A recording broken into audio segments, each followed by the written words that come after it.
a new season and a new decade for Formula One. And whilst the world continues to fight against COVID-19, we are back. Into the unknown. Hey und herzlich willkommen zu einem neuen Video auf meinem Kanal Silvan Kuster. Und heute habe ich seit längerem mal wieder einen Gast dabei. Nämlich ist das da, der nette Chris Alive. Die einen oder anderen kennen ihn von diversen Videos von mir. Du bist unter anderem dabei gewesen bei den verschiedenen Swiss Creator Meetup, das erste, das zweite in Lachen auch. Und sonst beim Treffen von Jan bist du glaube auch dabei gewesen, am Flughafen Zürich. Wir machen heute seit längerem mal wieder einen Motorsport-Talk. Haben wir ja schon ewig lange gemacht, auf dem Kanal dann noch gar nie. Das war noch beim Alten. Und wieso wir heute da sind mit Christian liegt daran, dass wo wir das Video aufnehmen, jetzt ist gerade 13:47 und in etwa gut 20 Minuten startet das letzte Formel 1 Rennen der Saison. Ja. 2020, wo man auch nicht gedacht hat, dass die Saison doch noch so spannend wird. Nachdem ja wegen Coronavirus alles abgesagt worden ist nah der Kalender immer erweitert worden mit Rennen. Wo man muss sagen, es war wirklich geile Rennen gewesen, aber was wir von dieser ganzen Saison schon halten, könnt ihr bei dir vorbeischauen. Wir haben bei ihm einen Podcast gemacht. Ist auf seinem Kanal online. Ich weiss nicht, wenn das Video online kommt, wahrscheinlich so etwa in 4 Wochen. Okay. Das heisst, wenn ihr jetzt das Video schaut, ist das Ganze, das wir aufnehmen, etwa 4 Wochen her. Weil ich habe noch recht viele Videos, die noch vorproduziert sind, die ich aufladen muss. Aber durch das will ich das euch Kunden sicher verlinken. Das heisst, ihr könnt dort draufklicken. Dort haben wir so über die Saison geredet, was uns erstaunt hat, was uns Freude gemacht hat, die Saison, die sehr speziell war. Aber auch, was ist unser Fahrer vom Jahr, sein Team vom Jahr oder der Flop vom Jahr bezüglich Teams und Fahrer. Das heisst, wenn euch das interessiert, könnt ihr unten in der Beschreibung habe ich dich verlinkt, deinen Podcast. Könnt ihr gut hören, es ist über eine Stunde lang gegangen, unsere Aufnahme. Was ihr dann zusammenschneidet, weiss ich nicht, wie viel da zusammenschneidest. Sehen wir dann noch. Aber ich habe mir überlegt, über das, was wir jetzt reden, wenn ihr das Video seht, ist das letzte Rennen durch. Unsere Prediction könnt ihr beim Christian nachschauen, was wir so gesagt haben, was wir heute erwartet. Und vielleicht kann man dann sagen, sind wir absolut daneben gelegen, vielleicht sind wir auch richtig gelegen. Aber was heute jetzt wichtiger ist, ich wollte mit dir ein bisschen über die Zukunft reden von der Formel 1. Was erwarten wir von der nächsten Saison, die ja eher ein Lückenfüller ist. Viele Fahrerwechsel gibt es. Ein ehemaliger Fahrer kommt zurück, neue Fahrer kommen, Formel 2 Fahrer. Was erwartest du von der nächsten Saison? Dass es keinen Unfall gibt. Hoffen natürlich, ja. Nach so einer unfallreichen Saison, seit längerem, hat es mehr Unfälle gegeben. Leider Gottes, was erwarte ich? Also, meinst du jetzt neutral oder als Mercedes-Fan? Gut, du bist natürlich eher Mercedes-Fan. Ich weiss nicht, also ich glaube, ich bin Williams-Fan. Also nein, ich supporte klar das Williams, Haas und Alfa Romeo. Das sind absolut Teams. Aber ich habe momentan, danke an meinen Brüder, der mir übrigens die geile Kappe geschenkt hat. Die ist wirklich geil. Also die kommst du nicht im Shop über. Die hat da übrigens da noch die Finnenflagge drauf. Die hat er extra von einem italienischen Unternehmen bestellt, das das wirklich nur exklusiv für Alfa Romeo macht. Aber nein, was du so generell haltest von der Saison so als neutrale Person, wenn du jetzt einfach siehst, Saison 2021, Kalender, der ja mehr oder weniger eigentlich ein bisschen aussieht wie der alte. Ein Rennen ist noch nicht sicher, wo es stattfindet, weil man ja sagt, dass man es nicht machen will, dort wo es ist. Ich weiß gar nicht, was es ist. Was erwarte ich? Ich erwarte natürlich, dass es spannend wird. Also, natürlich hoffe ich, dass Mercedes gewinnt, aber im Endeffekt schaue ich ja schon seit 1994 und ich erfreue mich auch einfach so sehr an dem Sport, dass ich wirklich hoffe, dass es wirklich bis zum Schluss endlich einmal nach Jahren spannend bleibt. Ich glaube, die Voraussetzungen sind ja gegeben, durch das nächste Saison ja extrem wenig vom Motor generell geschraubt werden. Durch das habe ich Angst oder das Gefühl, dass McLaren nächstes Jahr nicht so gut wird abschneiden wie das Jahr. Weil sie bekommen ja, also sie gehen ja wieder zu Mercedes wie früher einmal und mal schauen, was sie mit dem Mercedes Motor rausholen. Andererseits Mercedes hat das System nicht mehr. Wo man gesehen hat, dass sie recht Probleme haben mit den Reifen auf der Betriebstemperatur zu behalten. Darum. Und einmal schauen, was Ferrari macht. Ferrari, der ja klar gesagt hat, dass es 2021 für sie null Priorität hat. Ich meine, sie haben das Geld, um die Saison überleben in dem Sinn. Ja. Und sie haben ja klar gesagt, dass sie sich auf 2022 werden fokussieren. Aber was haltest du von den neuen Fahrern? Wir kommen ja einen Alonso, der ja wieder zurück ist. Gibt es unterschiedlich geteilte Meinungen, was man davon halten kann, ob man jetzt das geil findet, dass ein Fahrer wieder zurückkommt, oder ob man sagt, nein, der hat seine Zeit gehabt. Was haltest du von ihm? Von dem, dass er wieder zurück zu Renault geht? Der Alonso, also ich habe ja dort, wo er zweimal Weltmeister geworden ist ja dort ganz klar der Beste gewesen. Nebst Ferrari. Ganz ehrlich, ich finde es geil. Weil er ist wirklich er hat ein verdammtes Temperament, oder? Mhm. Und er nimmt kein Blatt vors Mund.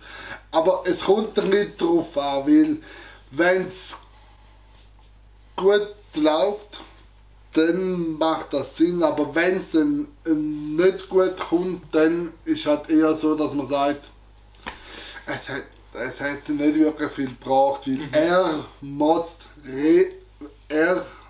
wirklich relativ schnell. Das stimmt. Ja. Andererseits finde ich es mehr oder weniger, ich finde es jetzt nicht so schön, dass er zurückkommt. Klar, es ist cool, dass man einen alten Fahrer wieder zurückholen kann. Mich nimmt es absolut Wunder, was er kann erreichen das Jahr. Ich meine, die Autos haben sich ein bisschen verändert über die 2 Jahre, wo er ja nicht in der Formel 1 war. Ja. Mich nimmt es Wunder, was er uns zeigen kann. Und auch vor allem für Renault finde ich spannend. Ich meine, er ist ja mit Renault Weltmeister geworden. Darum nimmt es mich Wunder, ob da wirklich wieder Potenzial da ist. Renault, der ganz klar gesagt hat, wir wollen die drittstärkste Mannschaft sein. Was ja eventuell jetzt möglich ist, dass die letzte Saison jetzt erreicht haben. Wir wissen es ja noch nicht. Ist ja, bis zum Schluss ist es jetzt noch offen, wer da Dritte wird. Aber ich finde es schlau, dass sie ein Jahr vor der grossen Regeländerungen geholt haben. Also klar, wäre jetzt Corona nicht gewesen, wäre jetzt auf die neue Saison gekommen und alles neu gewesen. Ja. Aber so kann er sich mit dem Team ein bisschen einfinden und so. Und dann sieht man auch, geht es in die Richtung, wo man will oder nicht. Wenn man sieht, es passt absolut nicht mehr, kann man frühzeitig sagen, auf die nächste Saison holen wir uns neue Fahrer zum neuen Starten. Ja. Finde ich, ist noch eine schlaue Idee. Ob das sie so gemacht haben, weiß ich ja nicht. Können wir jetzt noch vermuten. Ja. Dann Haas mit 2 Rookies, neue Fahrer. Der Mick Schumacher und der Nikita Mazepin. Der Mazepin kenne ich nicht. Also, er hat sich auf jeden Fall schon mal nicht beliebt gemacht. Der Nikita Mazepin mit seinen Instagram-Stories, das ist sicher auch auf und ab diskutiert worden. Auf das wollen wir jetzt weniger eingehen. Was hat er gemacht? Ich habe es nicht mitbekommen. Also zum einen, er hat extrem viel Scheiße gemacht, was Instagram-Stories eben hat. So, ja, gratulieren zum Geburtstag, Coronavirus an den Menschen, der vor einem Jahr mal Fledermaus gegessen hat. Dann letztens hat er eine Instagram-Story gepostet, was im Auto war, in einem Porsche, wo er nachher eine leicht bekleidete Frau auf dem Rücksitz war, wo er ihr nachher an die Brüste gelangt hat, nachdem ihr das Kleid runtergerutscht ist. Und auch sonst, ich finde ihn einen gefährlichen Fahrer, was jetzt noch siehst, in der Formel 2 ist ein heikles Thema. Aber okay, mich nicht wundern, was er in einer Formel 1 kann erreichen kann. Ich meine, Stroll hat ja auch durch seinen Vater mehr oder weniger den Sitz bekommen. Aber er hat uns jetzt in dieser Saison auch gezeigt, dass er es eigentlich kann. Ja, also mich nimmt es Wunder, was er vor allem neben einem Mick Schumacher, der natürlich durch seinen Namen natürlich schon gewisse Anforderungen hat, was er kann zeigen. Er hat viel zu viel Druck, ganz ehrlich. Also ich finde, man sollte bei ihm wirklich das ganz ruhig angehen, weil auch wenn er den Nachnamen Schumacher hat, dann heisst das nicht, dass er gerade die 3 Jahre dann irgendwie Weltmeister wird. Gut, er ist natürlich jetzt auch ein Team bei Haas, wo jetzt ja zweitletzt wurde in dieser Saison. Ja. Kann man als Vorteil sehen? glaube, ich selber, wenn ich jetzt irgendwo in die Formel 1 gehen, ich würde glaube auch lieber bei einem Team wie Williams anfangen oder so, weil dann bist du nicht so krass unter Druck, wenn du bei einem Spitzenteam anfängst. Du machst natürlich ein Spitzenteam auch nicht, wenn du eben Juniorenteams oder Partnerteams hast, wo du kannst deine Fahrer fahren lassen. Ja. Ich denke, dass er klar weniger Druck hat bei Haas. Andererseits hast du auch gesehen, Formel 3 und auch Formel 2 hat immer etwa ein Jahr gebraucht, bis er wirklich den Titel holen konnte. Formel 3 ein Jahr und dann das nächste Jahr ist er Champion geworden. Formel 2 jetzt auch ein Jahr hat er gebraucht und das zweite Jahr ist er jetzt Champion geworden. Mhm. Klar, in der Formel 1 wird es wahrscheinlich nicht so einfach gehen, dass er jetzt mit Haas ein Jahr fährt und dann nächstes Jahr ist er Champion. Ey, aber das wäre krass. Möchte Haas auch gönnen und auch ihm. Aber mich würde wundern, was er kann erreichen kann. Als Fahrer, als Rookie gegenüber anderen. Und vor allem finde ich schön, dass eben, jetzt ist ja Generation Russell, Norris, Albon, Charles Leclerc miteinander, jetzt kommt wieder Nikita Mazepin und der Mick Schumacher. Es kommen immer wieder junge nachher, darum nimmt es mich Wunder, was die jetzt können erreichen miteinander. Ja, absolut. Ja, mal schauen, was es wird. Ja. Dann nächstes Jahr, neben Formel 2 und Formel 3, die sich jetzt abwechseln, dass nicht mehr bei jedem Rennen beide Serien fahren, durch das gibt es ein Rennen mehr. Das heisst, ich fahre jetzt am Wochenende 3 Rennen. Finde ich auch eine schöne und coole Idee. Durch das gibt es mehr Rennaction. Und auch die Fahrer können sich ein bisschen mehr üben in dem, finde ich. Weil das, was wirklich dir am meisten bringt, ist nicht im Kreis fahren mit einem Formel 2 Auto. Was du lernen willst, ist der Zweikampf. Was du musst lernen, wenn du in die Spitzenklasse aufsteigen willst. Dann zusätzlich kommt nächstes Jahr dann W-Series dazu. Das ist ja die weibliche Formel 1. Ich weiss nicht, was du von dieser haltest. Ich bin ehrlich gesagt nicht so Fan davon. Und das ist nicht, weil es um Frauen geht, sondern weil ich einfach schade finde, dass man muss sagen, man schafft es nicht, dass die Frauen können in der Formel 2, Formel 3 fahren, was ja unterdessen Sophia Flörsch geschafft hat in der Formel 3 und Calderon in der Formel 2. Da muss ich sagen, man macht extra eine Formel W, wo nur weibliche Fahrerinnen dürfen sein. No. Finde ich irgendwie schade, aber wenn man sieht, was Bernie Ecclestone auch sagt, dass die Frauen nichts in der Formel 1 verloren haben. Ja gut, das ist also, finde ich schade, dass man so Aussagen immer wieder hört, weil ich finde, auch Frauen haben absolut Berechtigung, ja, absolut, in einer Formel 1 dürfen zu fahren. Darum, ich finde es schön, dass die Serie gibt, dass man das bietet, dass man das sagt, weibliche Fahrer dürfen sich probieren. Sie wird klar im Schatten stehen von der Formel 1, aber mich wundert auch, ob sie das dann übertragen, weil einerseits jetzt momentan, sie sind eine Saison gefahren, soweit ich weiss. Man hat auch nicht wirklich etwas von ihr gehört. Darum nimmt mich Wunder, wie es dann im Rahmen von der Formel 1 aussieht. Aber ich finde es ehrlich gesagt schade, dass man so eine Serie machen muss und nicht einfach sagen, die Frauen haben mehr Chancen, wir müssen ihr extra ein Dings geben, weil sie schaffen es eh nicht. Ich weiss nicht, wie du gegenüber dem Thema stehst. Also, ich finde zum einen gut, dass es diese Chance gibt, zum anderen aber auch, warum schafft man es denn nicht einfach, dass man wirklich völlig neutral schaut, ob jetzt Mann oder Frau, dass man einfach sagt, es zählt allein, wie man fährt, alles andere ist scheiße. Ja, genau. Punkt. Das finde ich wirklich schade, dass man eigentlich die Training machen muss. Sie fahren ja nicht die ganze Saison mit. Darum nimmt es mich auch unter, ob sie den Porsche Supercup auch wieder mitnehmen, weil das war auch immer ein Teil von Formel 1. Ja. Weil dann wird es langsam ein bisschen dichteres Rennwochenende, aber dann lohnt es sich auf jeden Fall auch, ein Ticket zu kaufen und zu schauen, weil dann hast du Formel 1, du hast Formel 2 oder Formel 3, was ja auch absolut spannende Rennen sind. Ja.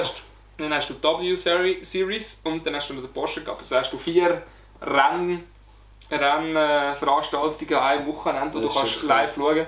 Und das ist natürlich schon geil. Absolut. Ja. Darum nimmt es Wunder, wie sie das handhaben mit der W-Series und auch was für ein Ansehen die wird bekommen. Ich denke jetzt gerade durch das, dass sie dann also im Schatten oder auch als Rahmenprogramm in der Formel 1 fahren, ob dann mehr Leute darauf aufmerksam werden und dann vielleicht plötzlich dann der Wandel kommt so, hey, wir finden es scheiße, tun die doch in die Formel 2 und Formel 3.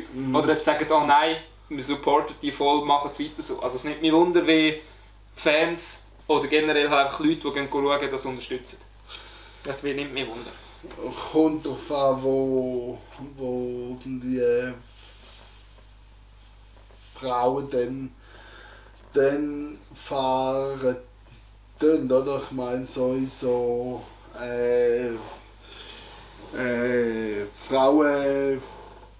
frauenfeindliche Länder wie Abu Dhabi. Ich glaube, jetzt sind gar nicht, die sind glaube eher bei den Europarennen sind sie dabei, soweit ich das gesehen habe. Ja. Haben sie ja gesagt. Ja, Ja, aber auch selbst, man, da ist doch scheißegal, aber da ist doch wirklich allgemein so. Es ist doch scheißegal, ob jetzt Mann oder Frau. Logisch. Oder? Also, Ja. Es zählt ja eigentlich die Leistung. Du bist ja nicht dort, weil du deinen Namen hast. Klar, wir kommen mit dem Geld in die Formel 1. Finde ich aber wirklich scheiße. Haben wir ausgiebig bei dir diskutiert. Darum finde ich wirklich, eigentlich, was zählt, ist die Leistung. Ja. Und dann spielt es auch keine Rolle, woher das du kommst, aus welchem Land. Es spielt keine Rolle, was du für eine Vergangenheit hast. Es zählt, was du kannst auf der Strecke zeigen. Ja, schau, eben, auch wenn du das nicht gern, also was heisst da nicht gern hörst, auf der Lewis Hamilton ist der erste Schwarz. Genau. Entschuldigung, ich will da kein Fass irgendwie aufmachen, aber der erste Dunkelhäutige ist, glaube ich, die besser Bezeichnung, wo Formel 1 Weltmeister geworden ist, oder? Ich finde ja einen schönen Post auf Twitter, wo ja Mercedes gemacht hat zu ihm. Eben so und so viele Rennen. Und dann haben sie unten geschrieben Black, also im Sinne von schwarz. Und das muss ich ja sagen, eben, es stimmt eigentlich schon. In dem Moment spielt es keine Rolle, wenn er im Auto sitzt, welche Hautfarbe das er hat. Ja. Und das finde ich halt schade, dass man das nicht generell mit allem so machen kann. Ja. Also heisst es nicht, wir sollen supporten, dass man da jetzt nur noch Schwarze fahren lassen.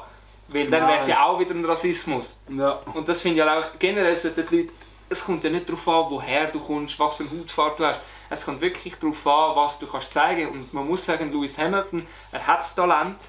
Und du siehst ja, was er kann aus einem Auto rausholen kann. Klar, er hat nicht so viele Fans, weil natürlich, wenn du immer gewinnst, oder immer, und dann mit seiner Art zum Teil, ist er mir jetzt auch nicht so sympathisch wie andere Fahrer. Aber man muss schon sagen, er hat es können, er hat das Talent und er ist berechtigt in der Formel 1. Absolut. Genau. Aber auch er hat sich seinen Weg erarbeitet. Ja. Und auch zuerst, er hat seinen Respekt Verdient. Ja, Genau. auch verdient. Ja. Und Darum nimmt mich wunder, was ihr davon haltet, auch zu der W-Series.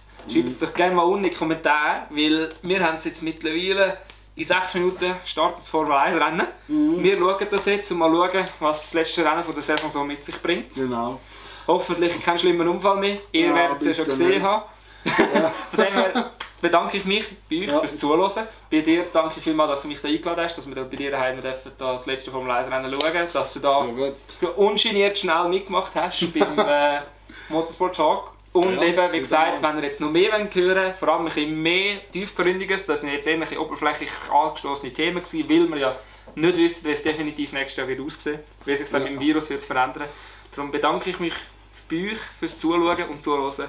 Und das wäre es von meiner Seite. Du darfst jetzt dich auch noch verabschieden und ich würde sagen, ich bin raus. Schönen Abend miteinander. Bis nächstes Mal zu einem neuen Video. Nur ganz kurz, der beste Formel 1 Fahrer für mich ist der Bert Mailänder. Und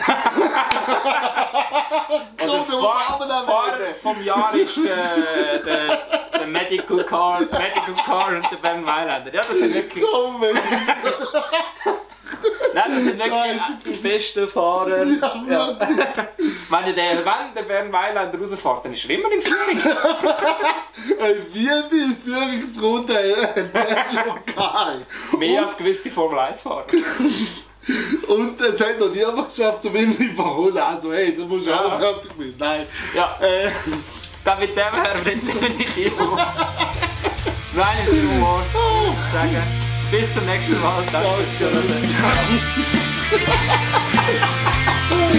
Was soll ich machen? Five lights are out and we're underway for Formula 1 in 2020.